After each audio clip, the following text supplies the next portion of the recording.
오늘은 전쟁, 진멸해야 할 이유에 대한 제목으로 말씀의 은혜를 나누고자 합니다. 자막을 한 장 더 넘겨주시면, 자막을 넘겨주시면요.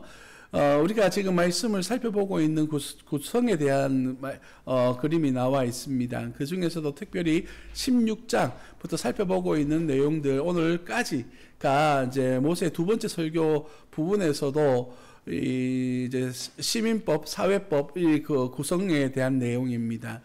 다음 주부터는 이제 가족 관련된 부분들과 함께 계속 이제 살펴보게 될 것인데, 보시면 우리가 재판장들의 직무, 그 다음에 왕의 직무, 제사장의 직무, 그 다음에 우리 19장의 내용들은 도피성에 대한 이야기와 함께 증인들에 대한 이야기, 이 세 가지가 도피성, 증인들, 오늘 본문 전쟁에 대한 이야기는 한 묶음입니다.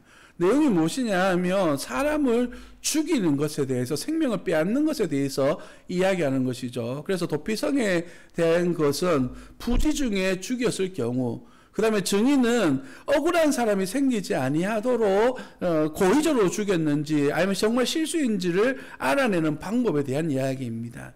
그리고 공식적인 표현이 죄송합니다. 공식적인 생명을 앗아가는 방법 중에 하나가 전쟁이지 않습니까?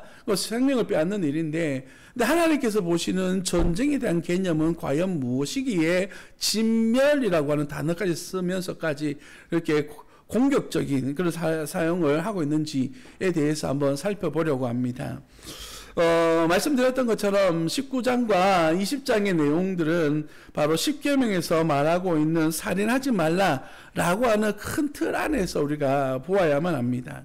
하나님께서 세상을 만드시고 여섯 번째 날에 만드신 것이 바로 사람입니다. 특별히 사람을 만드실 때에 그 코에 생기를 불어넣으시면서 하나님의 형상을 따라 사람을 만드셨습니다. 하나님을 믿든 믿지 않든 모든 사람들은 하나님의 형상을 가지고 태어난 하나님의 사람들이라고 말할 수가 있는 것이죠. 그래서 하나님께서는 이 전쟁 가운데에서도 하나님의 사람들과 또한 이방 사람들 사이에서의 전쟁을 치를 때에도 특별한 원칙과 원리를 가지고 전쟁을 치르도록 그렇게 요구하고 계신 겁니다. 20장 말씀을 20장 상반절 우리가 살펴보지 않은 1절로부터 9절까지 말씀 가운데서는 하나님이 전쟁에 어떻게 참여해야 되는지에 대해서 이야기합니다. 20장 1절 말씀을 보시면 이렇게 이야기하죠. 네가 나아가서 적군과 싸우려 할 때에는 말과 병거와 백성이 너보다 많음을 볼지라도 그들을 두려워하지 말라. 애굽 땅에서 너를 인도하여 내신 내 하나님 여호와께서 너와 함께 하시느니라. 아멘.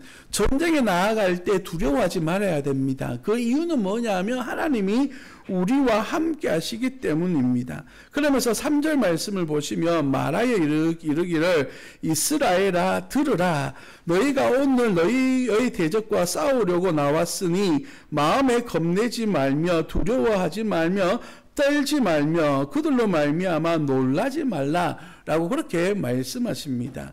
여러분 3절에서 보시면 이스라엘아 들어라 라고 그래 말씀하셔요. 신명기 6장에 나오는 쉐마 이스라엘, 이 전쟁은 바로 하나님 앞에 속한 전쟁이기 때문에 우리가 두려워해야 될 이유가 전혀 없다라고 하는 것입니다. 이 전쟁의 승패는 무기에 좋은 것, 군사력에 의한 것이 아니라 하나님을 얼마나 의지하고 있느냐에 대한 이야기가 바로 오늘 본문 말씀에 나오는 진정한 의미라고 말할 수가 있습니다.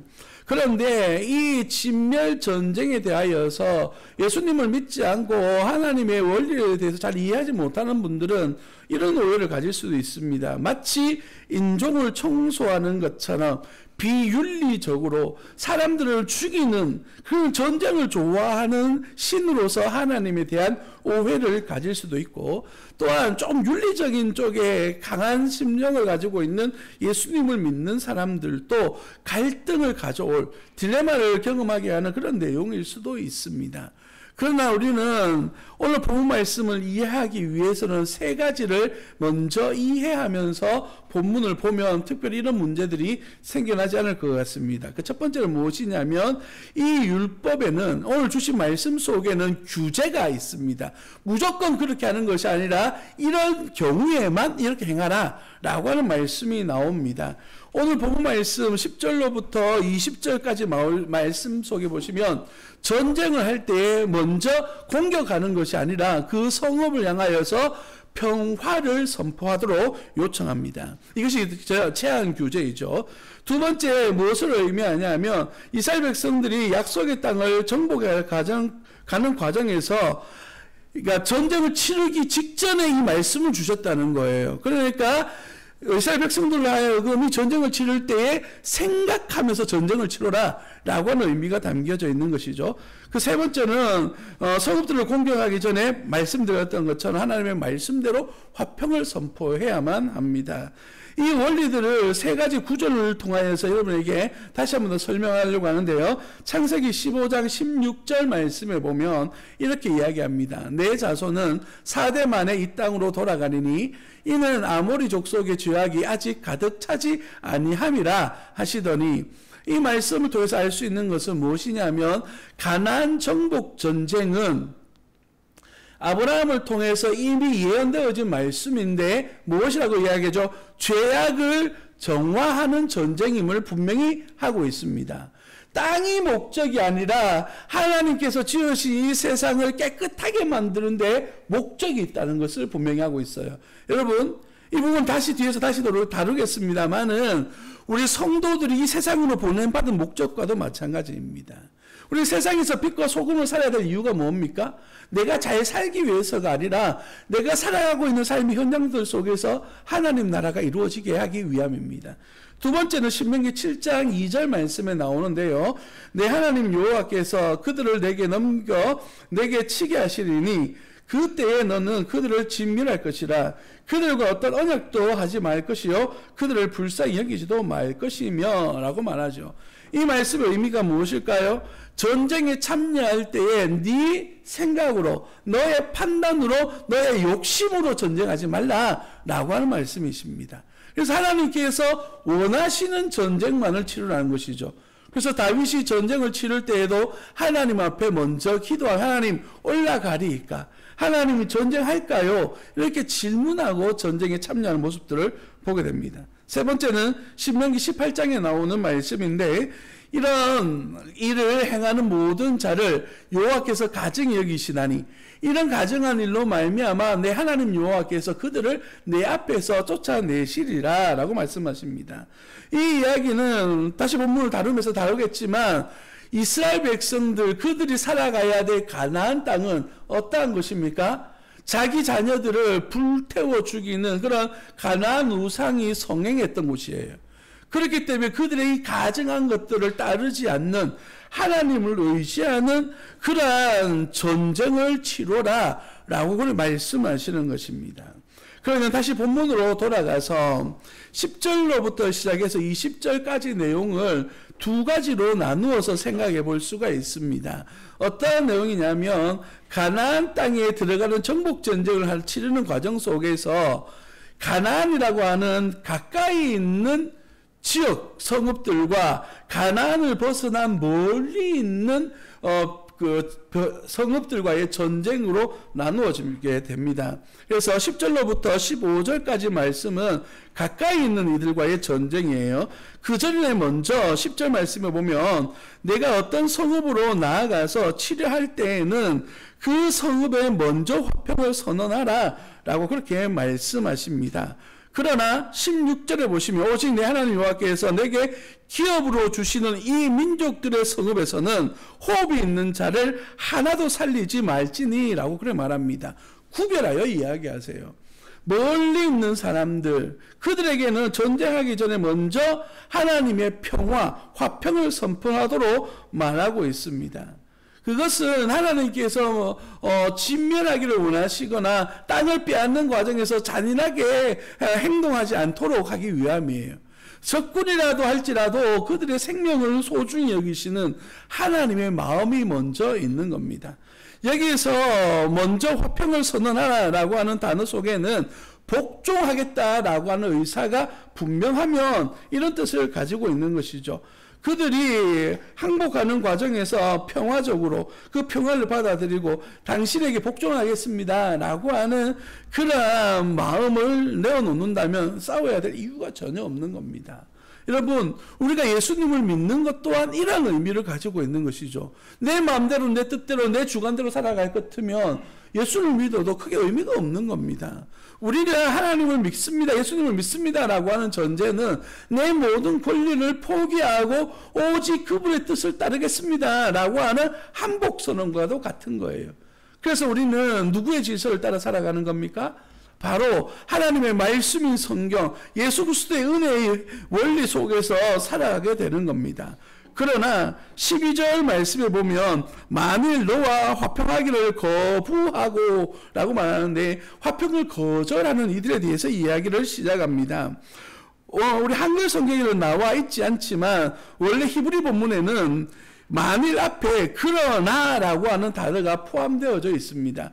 그러나라고 하는 이유가 무슨 뜻일까요? 하나님께서는 하나님의 은혜와 화평을 선포했는데 그들이 의도적으로 우리는 싸우겠다, 끝까지 항전을 하겠다라고 그렇게 의지를 드러냈을 때는이라고 말합니다. 그런데 여기서도 그대로 전쟁을 치르는 것이 아니에요. 여러분 13절 말씀을 보시면 내 하나님 여호와께서 그 성읍을 내 손에 넘기시거든이라고 분명하게 못 박아 이야기합니다. 전쟁의 승리가 중요하고 가나안 땅에 정착하고 또한 이 나라를 확장해 나아가는 것 중요한 사업이겠지만 하나님께서는 불의한 필요치 않은 전쟁을 원하지 않으시는 겁니다. 그래서 하나님께서 원하시는 전쟁만 치러 가야 되는 거예요. 그래서 하나님께서 원하실 때에 그 전쟁을 치르게 하시는데 하나님께서 주실 때라고 말합니다. 14절 보시면 오직 여자들과 유아들과 가축들과 성읍 가운데 있는 모든 것을 너를 위하여 탈취물로 삼을 것이며 너는 내 하나님 여호와께서 내게 주신 적군에게 빼앗은 것을 먹을지니라 라고 그렇게 말합니다. 여러분 전쟁에 참여한 사람은 누굽니까? 이스라엘 백성들이죠. 전쟁에서 참여해서 승리를 거뒀으니까 이것이 나의 것입니까? 하나님은 그렇게 이야기하지 않습니다. 그래서 전쟁에서 승리하게 하신 하나님의 것이니까 하나님께서 너에게 주시는 것을 먹고 사람을 소유해라 라고 말씀하시는 거예요. 이 말씀을 잘 이해하셔야 돼요. 전쟁에서 승리하였다고 해서 내 마음대로 취하라, 이거는 결코 있을 수 없는 일입니다. 여호수아가 가나안 정복 전쟁을 하는 과정 속에서 여리고성을 점령했습니다. 그런데 그 가운데 아간이라고 하는 사람이 신할의 아름다운 외투와 황금과 은들을 숨겼어요. 그때 어떤 일이 벌어지죠? 하나님께서 이스라엘 백성들로 하여금 전쟁에서 승리하지 못하도록 6,000명 정도밖에 되지 않는 작은 성읍도 승리하지 못하도록 하는 그런 하나님의 계획이 나타나게 됩니다. 이유가 무엇입니까? 하나님 앞에 온전히 드려져야 되고 바쳐야 될 것들을 내 것으로 소유했기 때문이에요. 무슨 의미냐면 하나님의 것을 내 마음대로 취했기 때문입니다. 하나님의 것을 하나님께서 주실 때에 우리가 받는 것이지 이건 내 거야 라고 주장해서 내가 마음대로 취할 수 없다는 것입니다. 한마디로 말하면 이 전쟁의 원리는 하나님 안에 있는 것입니다. 신명기 23장 14절 말씀에 의하면 이렇게 말씀하여 주십니다. 이는 내 하나님 여호와께서 너를 구원하시고 적군을 내게 넘기시려고 내 진영 중에 행하심이라. 그러므로 내 진영을 거룩히 하라. 그리하면 내게서 불길한 것이 보이지 않으므로 너를 떠나지 아니하시리라 라고 말씀하십니다. 이 모든 전쟁에서 하나님은 침묵하시는 분이 아니시라 우리 진영 중에 우리와 함께 하시며 우리와 싸우시는 하나님이에요. 그래서 승리를 주시는 분이 하나님이시기 때문에 이 모든 것이 하나님의 것입니다 라고 하는 것을 인정하는 것이 바로 이 모든 물건에 대해서 내가 주장하는 것이 아니라 하나님의 뜻 안에서, 하나님의 말씀 안에서 소유하도록 우리에게 주시는 것입니다. 계속해서 성경은 이렇게 이야기하죠. 16절 말씀을 보시면 오직 네 하나님 여호와께서 내게 기업으로 주시는 이 민족들의 성읍에서는 호흡 있는 자를 하나도 살리지 말지니 라고 말합니다. 이제 하나님께서 전쟁 가운데 가나안 직접적인 영향권 안에 있는 이들과의 전쟁에 대해서 이야기하시죠. 이 말씀을 이해하기 위해서는 하나 짚고 넘어가야 될 것이 있습니다. 그것이 무엇이냐면 이 전쟁에 대해서 하나님 말씀하실 때에 이미 승리했음을 전제하고 있습니다. 그리고 가나안 땅이 하나님께서 이스라엘 백성들에게 주셨던 영토다라고 먼저 선언하시고 난 다음에 이 전쟁을 치르게 하시는 거예요. 그래서 가깝다 멀다 라고 하는 개념이 어디서 오냐면 하나님께서 허락해 주신 그 가나안 땅, 그게가 바로 이스라엘 백성들의 진멸해야 될 공간이 되어지는 것이죠. 그리고 그 바깥이 바로 10절부터 나오는 평화와 화평을 선포해야 될 성읍이 되는 거예요. 그럼 이 기준이 무엇일까요? 우리 믿음 안에서 바라봤을 때는 바로 하나님의 다스림이 그 영역 속에 이루어지는 곳입니다. 이스라엘 백성들이 하나님의 말씀을 가지고 내가 살아가야 될 영역이 바로 이러한 울타리가 되어지는 것이죠. 그래서 하나님의 말씀이 이루어질 그 가나안 땅에 들어갔을 때에는 무조건 다 죽여야 됩니다. 16절 말씀에 보시면 호흡이 있는 자를 하나도 살리지 말 것이라 라고 말합니다. 17절에서는 네가 진멸하되 라고 말하는데 이 진멸하다 라고 하는 단어는 너는 확실히 그리고 반드시 꼭 그들을 진멸해야 된다 라고 하는 뜻을 가지고 있습니다. 그런데 이 진멸이라고 하는 단어는요, 바치다, 금지하다, 파괴하다 라고 하는 뜻을 가지고 있는데요, 바로 하나님 앞에 드려지다 라고 하는 뜻을 포함하고 있습니다. 이것을 우리는 헤렘이라고 이야기해요. 그래서 많은 목사님들이 설교하실 때에 진멸이라고 하는 단어보다는 헤렘이라고 하는 단어를 많이 씁니다. 이 헤렘이라고 하는 단어는 원래 전쟁 용어입니다. 전쟁에서 승리하고 난 다음에 모든 것을 취하는 것을, 그러니까 내가 소유물로 삼는 것을 헤렘이라고 이야기했어요. 그런데 고대 사람들은 이 전쟁에서 승리하게 하신 이가 내가 섬기는 신이다라고 생각했습니다. 그래서 이 모든 전리품을 어떻게 합니까? 자기를 승리로 이끌어 주신 그 신들에게 바치는 행위를 해요. 그래서 포로로 잡은 자를 죽이기도 하고 불태우기도 하는 그런 잔인한 행동들을 거하기도 했습니다. 그러나 하나님께서는 그렇게 말씀하시는 것이 아니죠. 이 전쟁에서 승리하게 하신 하나님에 대하여서 어떻게 하라고요?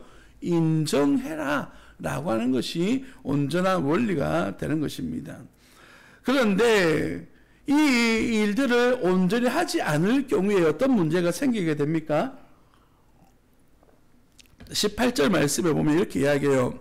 이는 그러니까 17절에서부터 볼게요. 곧 헷 족속과 아모리 족속과 갈라안 족속과 브리스 족속과 히위 족속과 여부수 족속을 네가 진멸하되 내 하나님 여호와께서 내게 명령하신 대로 하라. 이는 그들이 그 신들에게 행하는 모든 가증한 일을 너희에게 가르쳐 본받게 하여 너희가 너희 하나님 여호와께 범죄하게 할까 함이라라고 말씀하고 있습니다.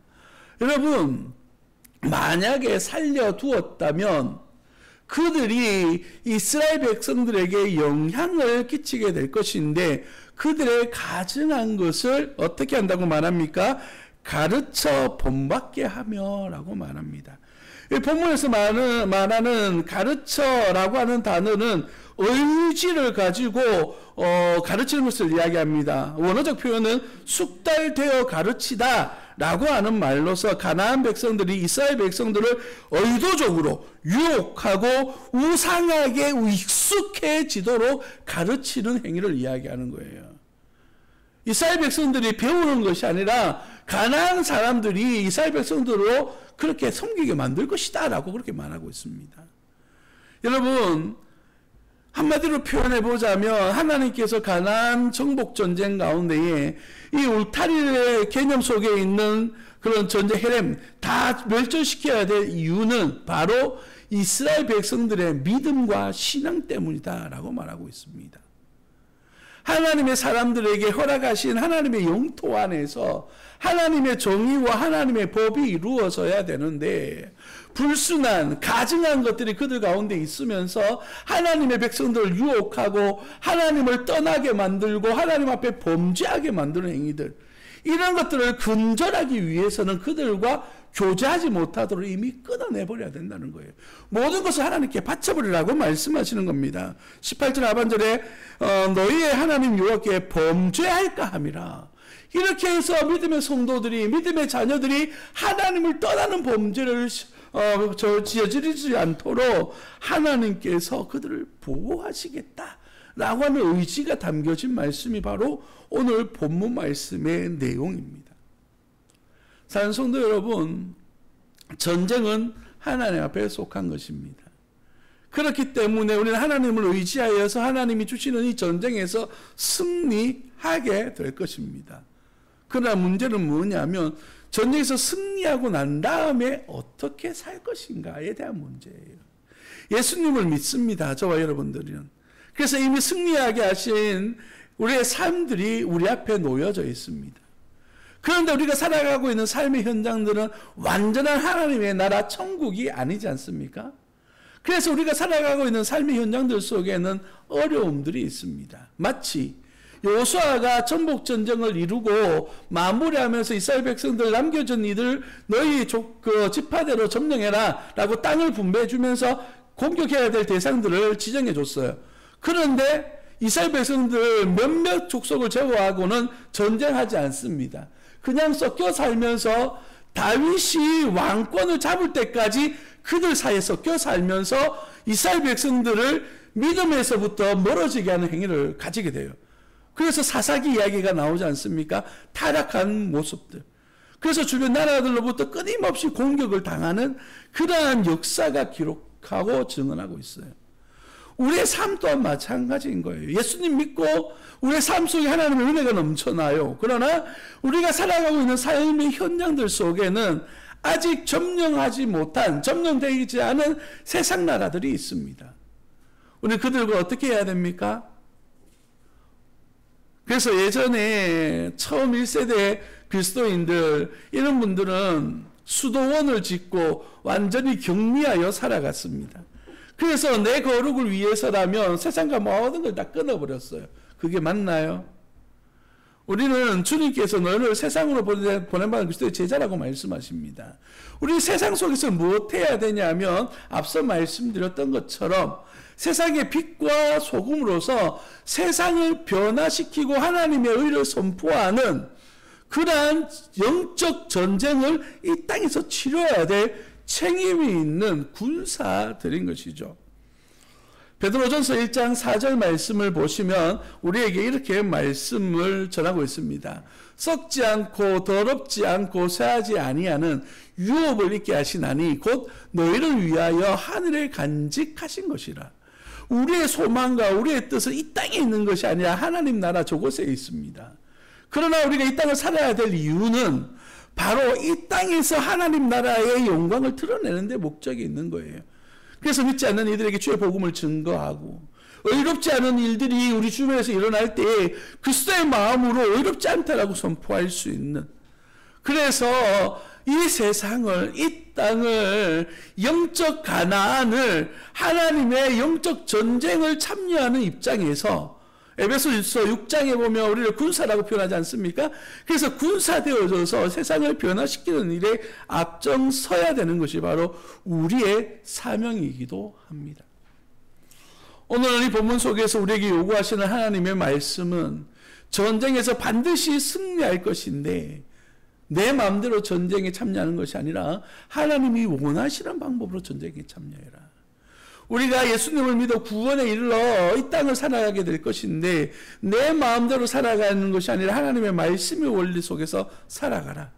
그래서 이 땅을 하나님의 나라로 하나님의 사람들의 어떠한 영적 전쟁터에서 승리할 수 있도록 주님을 의지해라 라고 말씀하고 있는 것입니다.